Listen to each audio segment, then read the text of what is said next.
Tonight's thriller was about an old woman, so vain she surrounded herself with many mirrors.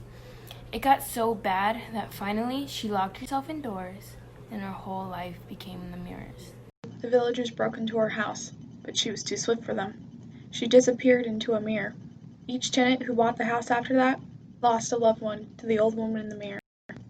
First, a little girl, then a young woman, then a young woman's husband. It has taken in many victims. Back off from this poem. It has drawn in your feet. Back off from this poem. It has drawn in your legs. Back off from this poem. It is a greedy mirror. You are into this poem from the waist down.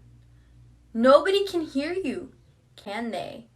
This poem has had you up to here. This poem ain't got no manners. None. You can't even call out from this poem. Relax now. Just go with the poem. Move and roll with the poem. Don't try to resist the poem. There's no point. This poem has your eyes, your head, your arms, fingers, fingertips. The poem is the reader, and the reader is this poem.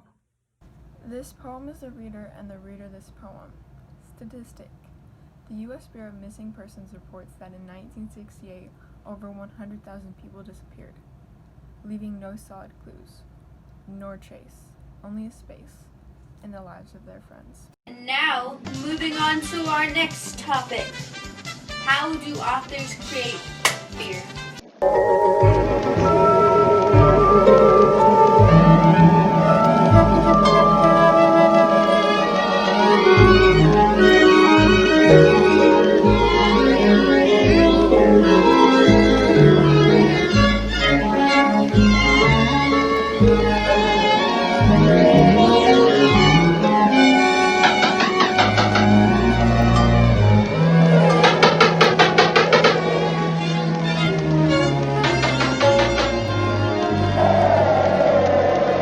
I know she's in there, Doctor.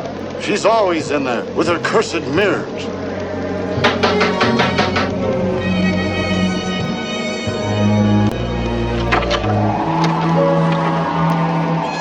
Go away!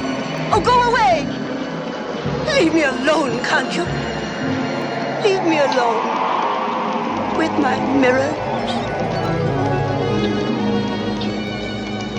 A beautiful young face in the mirror, a pitiful old face at the door. Could they have been one and the same? Some people say that mirrors never lie. Others say that they do, that they lie, they cheat, they kill. Some say that every time you look in one, you see death at work. But most of us see only what we want to see. And perhaps it's better not to see too deeply into the darkness behind our mirrors. For there live things beyond our imagination, as sure as my name is Boris Karloff. Thank you so much for playing that clip. What's a short summary of what we just watched? The video is originally based off of the poem Beware, Do Not Read This Poem by Ishmael Reed. It's about a woman who becomes so obsessed with herself that she traps herself in a house full of mirrors. She goes insane, and after her death, she haunts anyone who enters the house or reads the poem. That is correct. 10 points! Now for my next question. Who can tell me what the tone of the poem is? The tone of the story is eerie because it gives off hints on how insane the mirror lady actually is.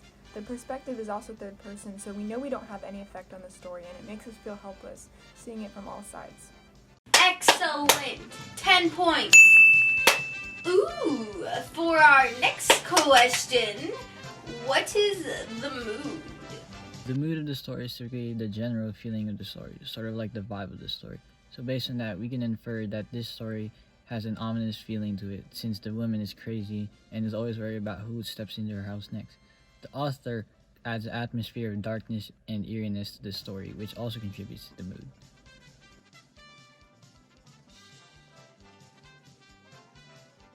People enjoy fear because it increases adrenaline. It allows us to feel a rush and also gives us a laugh after the moment has passed. It's the same thing as going into a haunted house. You know what's coming and you feel a moment of relief after it's gone. Yes, that is correct. That's 20 points. Thank you so much for playing, ladies and gentlemen. Have a good night.